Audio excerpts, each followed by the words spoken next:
Amados irmãos e irmãs, um bom dia. Graças ao nosso maravilhoso Deus, por seu infinito amor, por sua maravilhosa graça de nos permitir mais uma vez estarmos aqui. Meus irmãos e irmãs, vamos abrir as nossas Bíblias aqui em Efésios capítulo 2.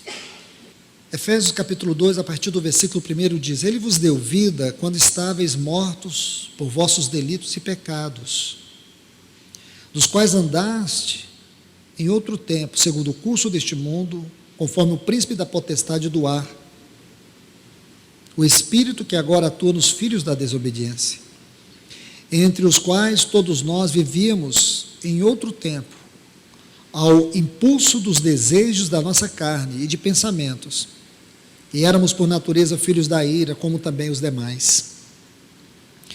Vamos ler o versículo 10. Porque somos feitura sua, criados em Cristo Jesus para boas obras, as quais Deus preparou de antemão para que andássemos nelas.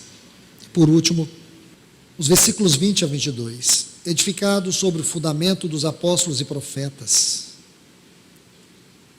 sendo Ele mesmo, Jesus Cristo, a pedra angular, em quem todo edifício bem ajustado cresce, para ser um santuário sagrado no Senhor, em quem também vós juntamente edificados para a morada de Deus no Espírito. Pois bem, meus amados irmãos e irmãs,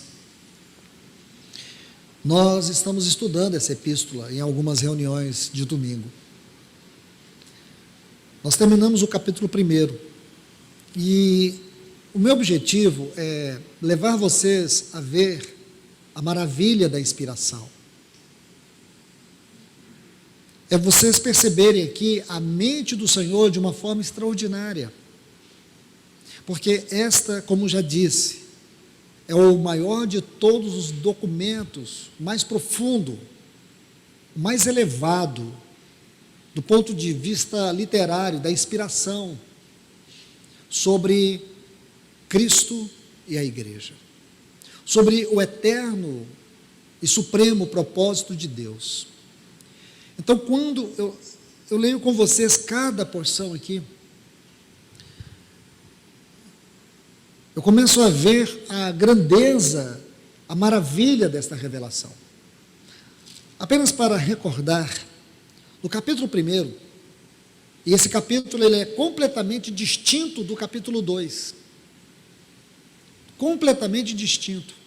Porque no capítulo 1, o tema aqui é o supremo e eterno propósito de Deus em Cristo. E a gente vai ver isso nos versículos 3 a 14. E observe aqui os versículos 3 e 4 do capítulo 1. Bendito Deus e Pai de nosso Senhor Jesus Cristo, que nos abençoou com todas as sortes de bênçãos espirituais nos lugares celestiais em Cristo. Agora, leia esse versículo atentamente. Segundo nos escolheu nele, antes da fundação do mundo, para sermos santos e irrepreensíveis diante dele em amor. Então, observe esse texto. Agora, entre comigo aqui no capítulo 2, veja esses textos que lemos. Veja, no versículo 4 diz assim: assim como nos escolheu nele, na maioria das versões está assim, assim como nos escolheu nele, antes da fundação do mundo. Então, veja, vamos por parte. Nós fomos escolhidos em Cristo, nós não fomos um acidente do acaso, como um médico muito famoso aqui no Brasil, essa semana publicou um vídeo, viralizou, e infelizmente eu tive que receber esse vídeo, porque fica quase que impossível, todo mundo quer mandar. Então esse médico de grande projeção nacional, ele vai zombar de Deus, ele diz assim que a inteligência dele se recusa a acreditar que um ser do mistério, ninguém sabe de onde, pegou uma varinha e fez assim: haja alguém, né? E aí ele tenta ainda fazer uma citação da Bíblia ridicularizando.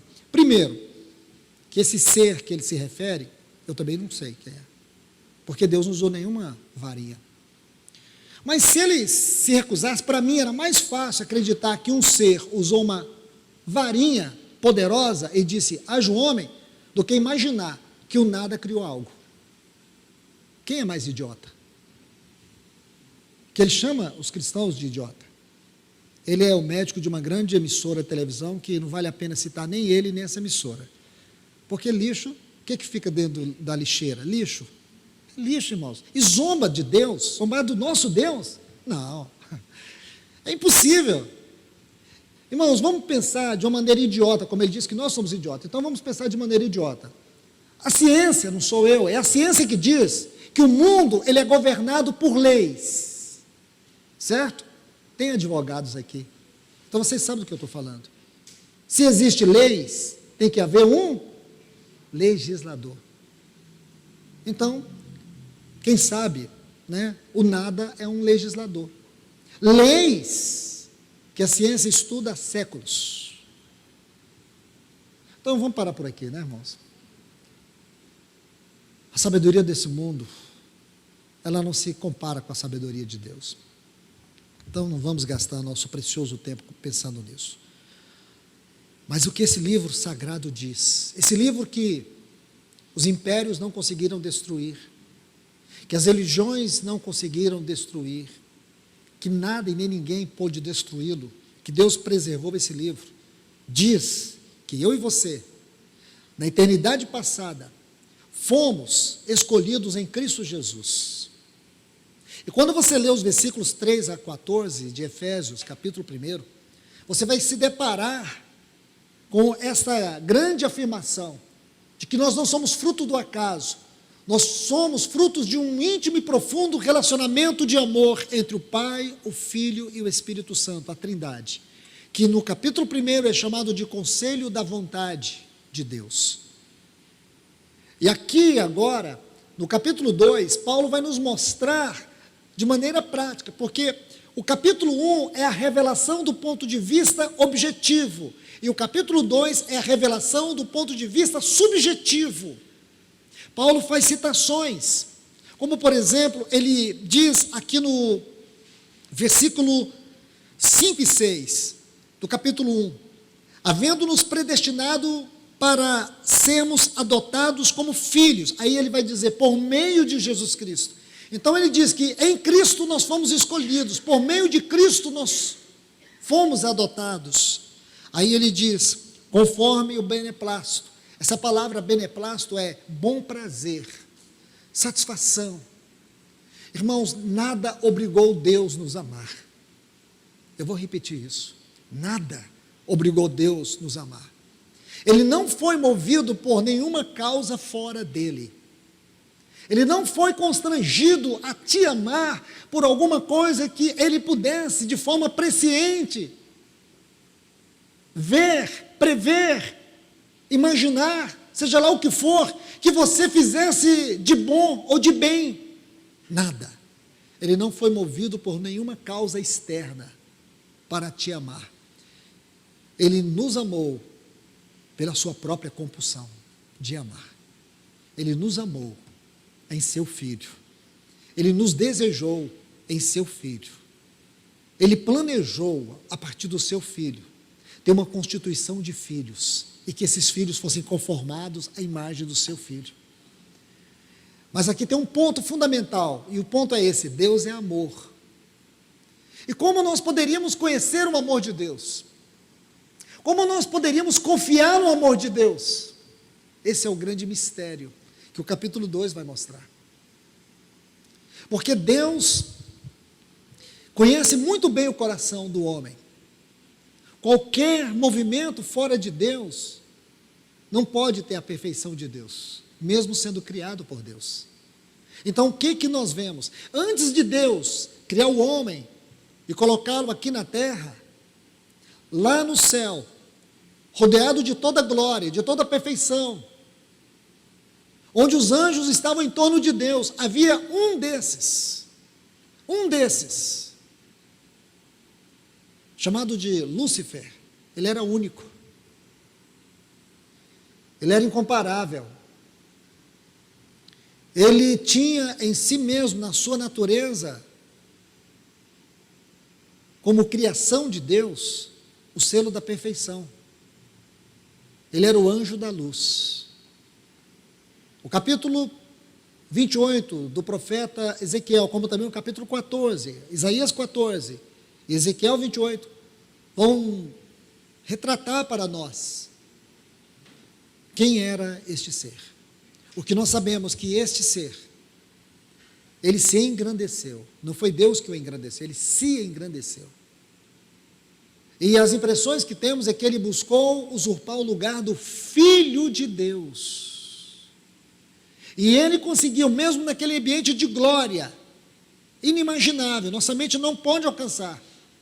Imagine que naquele ambiente de glória, não olhe para Adão, imagine ele caiu.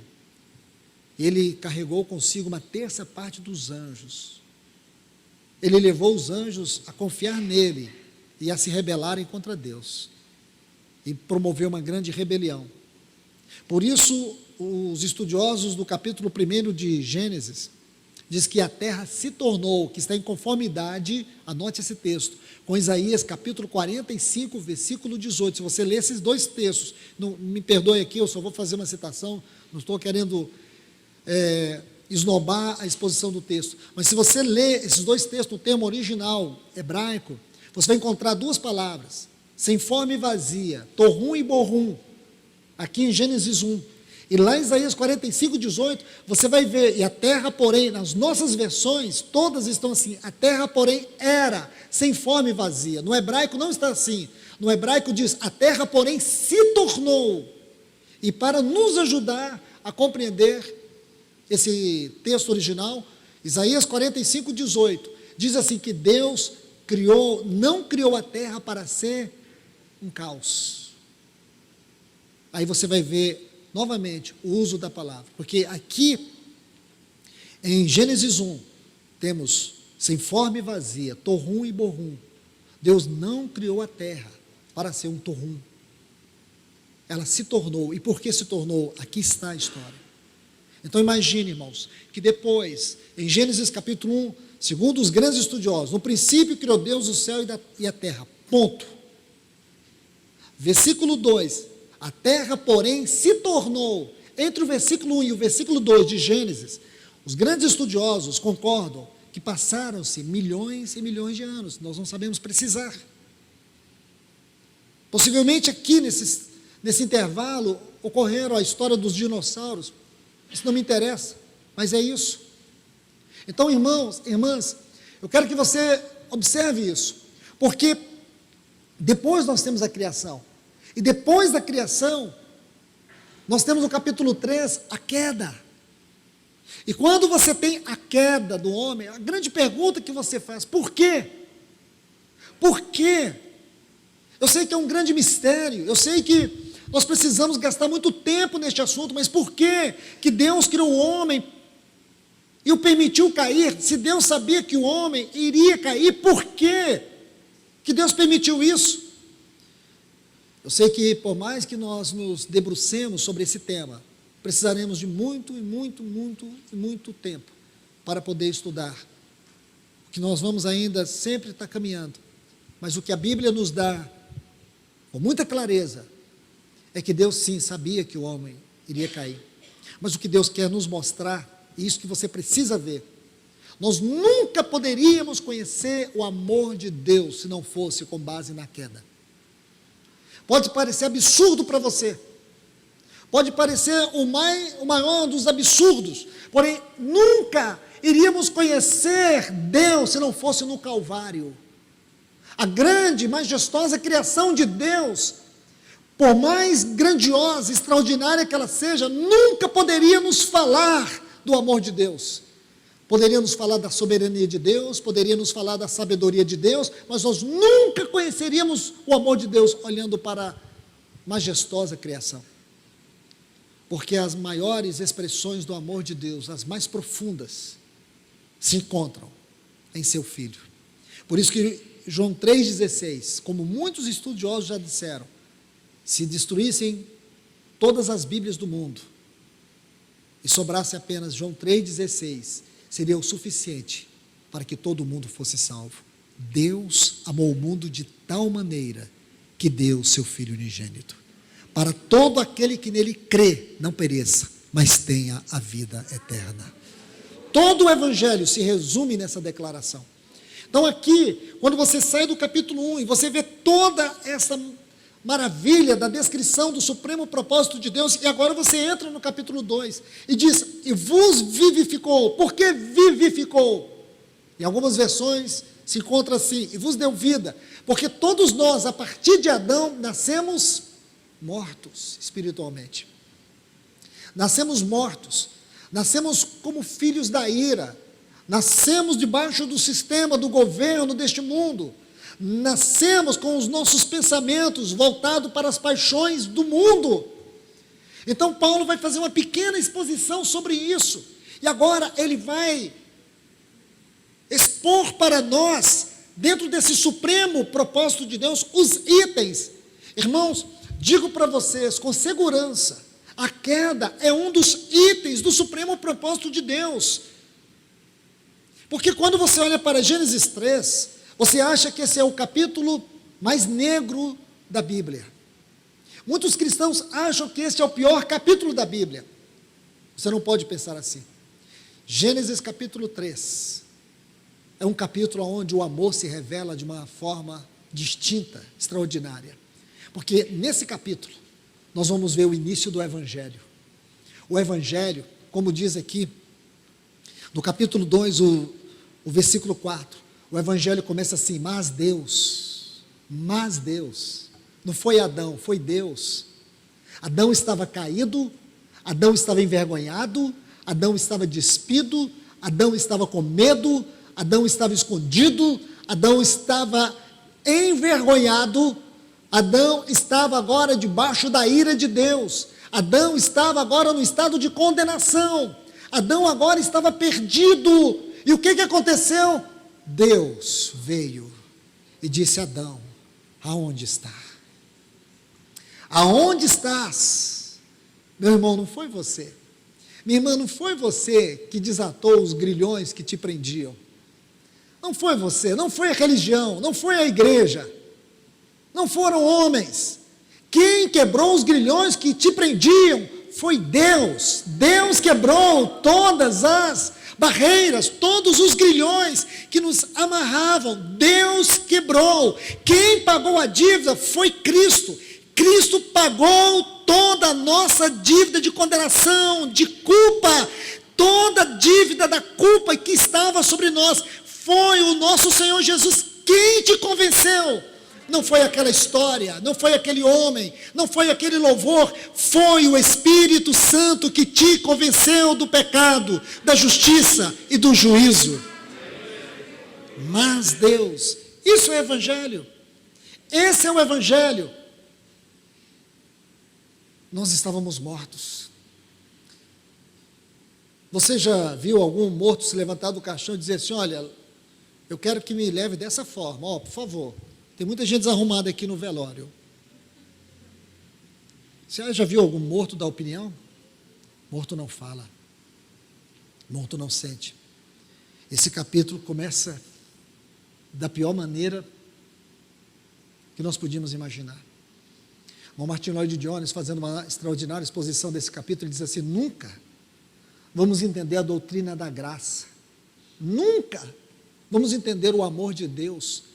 Nunca vamos entender o que é a misericórdia de Deus, o que você vai ver aqui nesse versículo 5, desse capítulo 2.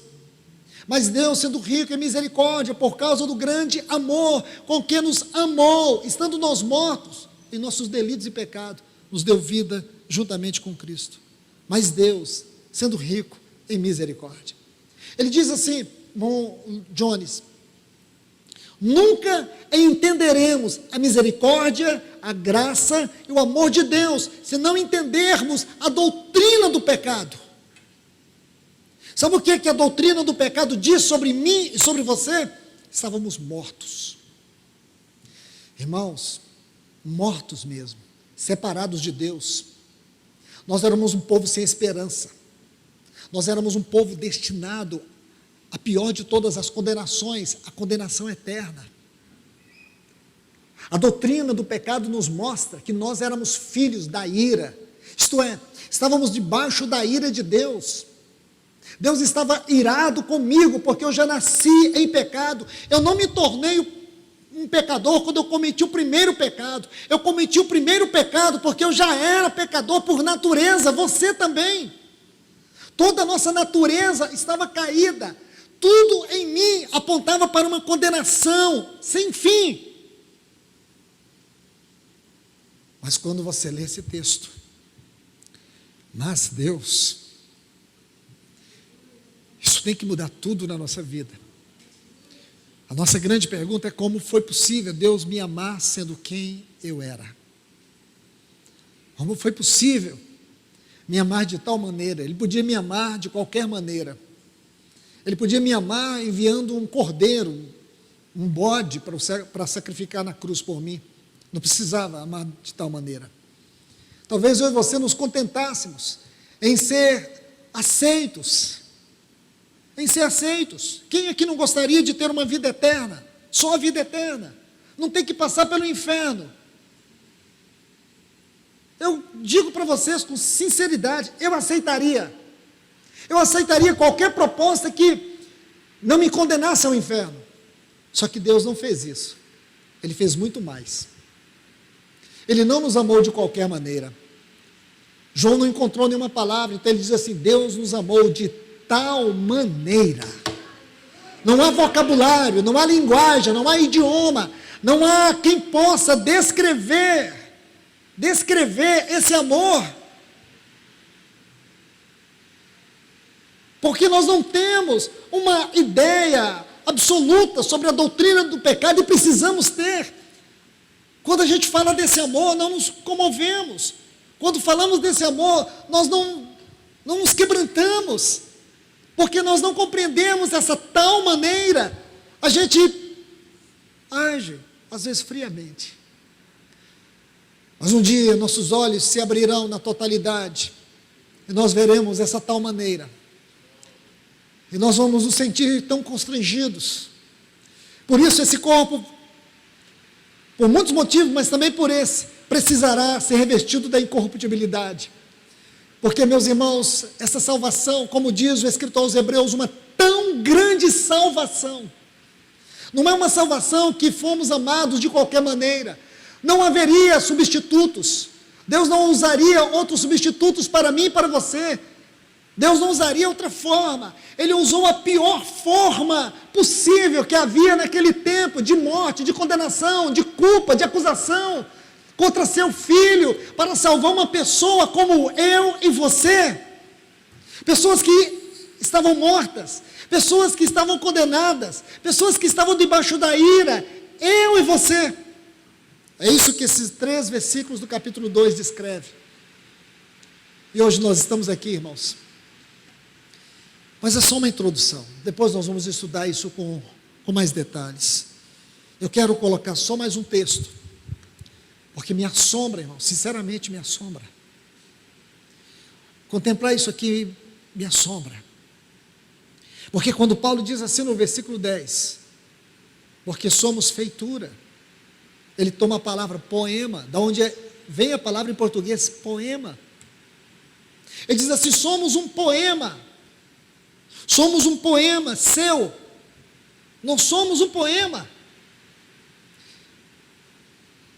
Irmãos e irmãs, você acha que essas pessoas descritas no versículo 3 aqui, elas podem ser algum poema? Só se for o poema da desgraça, só se for o poema do inferno, só se for o poema da condenação. Não, Paulo não diz que nós somos um poema da desgraça, nós somos um poema do inferno. Ele diz assim: somos o seu poema. E como nós podemos saber isso? Por causa desse versículo 4. Aqui está a raiz desse poema.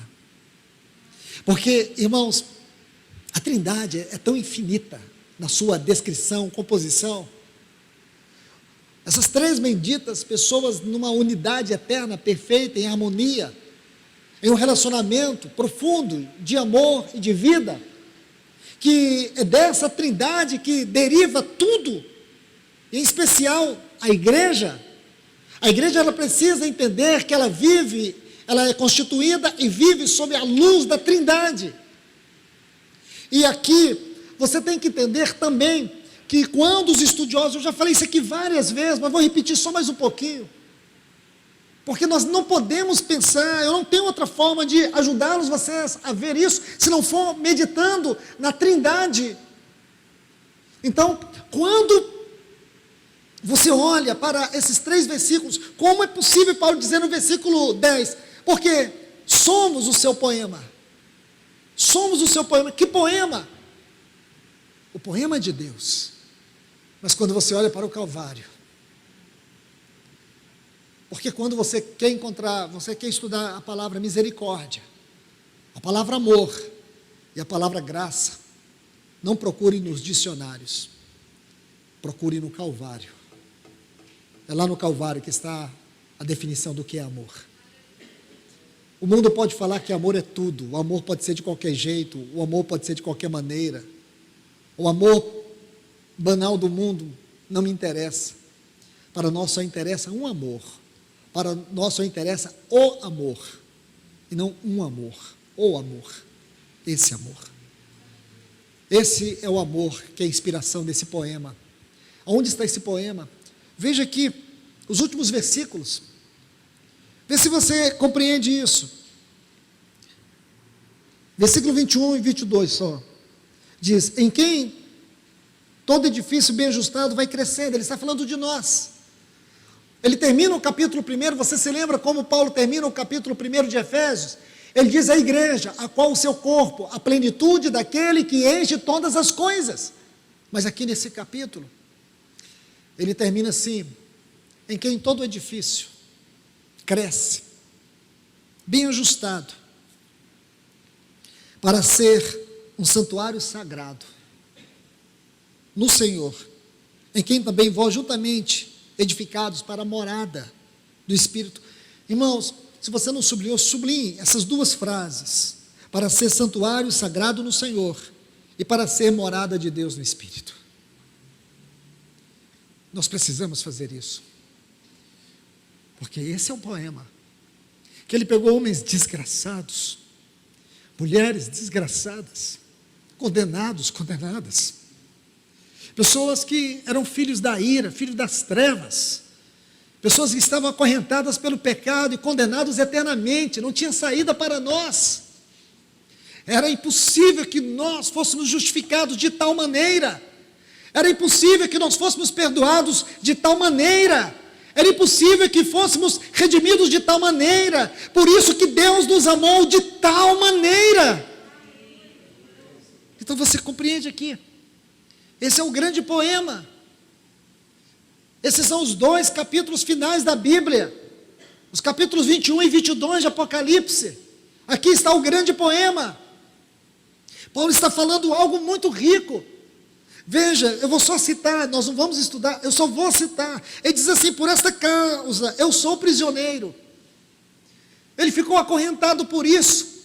Um dos homens mais proeminentes do mundo, um dos homens de maior projeção intelectual do mundo daquela época, um dos homens que vivia sobre os holofotes do Império Romano, do judaísmo, pela sua habilidade cultural, pela sua eloquência, pela sua sabedoria, pela sua religiosidade. Esse era Paulo, ou Saulo de Tarso, que aceitou ser chamado de pequeno. Pequeno, Paulo significa pequeno. Ele era o Saulo, tão admirado, tão amado, tão honrado, que decidiu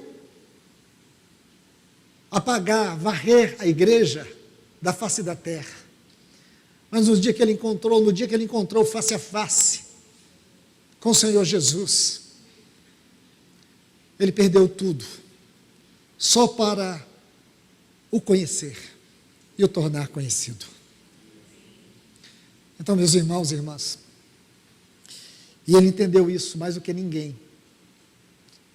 Ele entendeu esse poema, que aqueles miseráveis, condenados, eu falo de mim aqui, nesses 3 versículos, E nesse supremo poema de Deus, como diz lá agora, precisamos juntar o capítulo 1 para lançar luz aqui, que Ele nos escolheu para isso aqui, irmãos.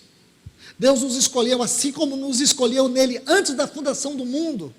Agora Paulo vai colocar pontos singulares. Por que que Deus te escolheu? Por que que Deus nos escolheu? Aqui vai dizer que Ele nos escolheu para sermos um santuário, para sermos sua morada. Agora faz sentido quando Jesus disse: na casa de meu pai há muitas moradas. Quem é você hoje, meu irmão, minha irmã? Você pode proclamar, com a maior força que você tiver no seu pulmão: eu sou uma morada do Altíssimo. Eu sou morada. Eu sou uma morada. Hoje o Espírito veio me habitar, mas lá na eternidade eu serei um santuário. Junto com todos os meus irmãos e irmãs, nós seremos um santuário. Olha que coisa linda. Esse para mim é um capítulo distinto, porque ele começa nos levando lá para as profundezas do abismo, e ele termina nos mostrando os píncaros mais altos que nós alcançaremos. E você vai ver que do começo ao fim, tudo isso é uma obra de Deus. Tudo isso é uma obra do Senhor Jesus. Então esse capítulo 2, irmãos, é uma revelação indescritível. É uma revelação que vamos precisar de ajuda do Espírito Santo, tanto na exposição como também na recepção da palavra. E que o Senhor nos ajude, que Ele tome esse lugar em cada um de nós, nessa manhã. E que o Espírito Santo nos conduza a uma adoração a Ele. Uma adoração que é digna. Uma adoração de quem realmente é digno. Então eu convido todos vocês para que nós possamos continuar a adoração. E logo a seguir, nós vamos comer esse pão, nós vamos beber esse cálice. Porque esse pão e esse cálice, eles nos levam de volta a contemplar tudo isso. Nós só podemos comer esse pão que nos fala dele, da sua pessoa, da sua obra. Podemos beber este sangue que nos leva para aquela santa mesa que Ele mesmo, o Senhor, instituiu. Porque hoje nós somos um povo redimido. Nós não somos mais mortos. Nós não estamos mais em delitos e pecados. Nós não estamos debaixo do curso deste mundo. Nós não somos mais filhos da ira. Nós somos filhos do seu amor. Glórias a Deus por isso. O escrito de dívida foi rasgado lá na cruz. Ele tomou um lugar de culpado no nosso, no meu e no teu lugar. Sobre ele caiu toda a ira de Deus. E agora nós podemos dizer: estamos justificados. Esta mesa declara: estamos justificados. Amém.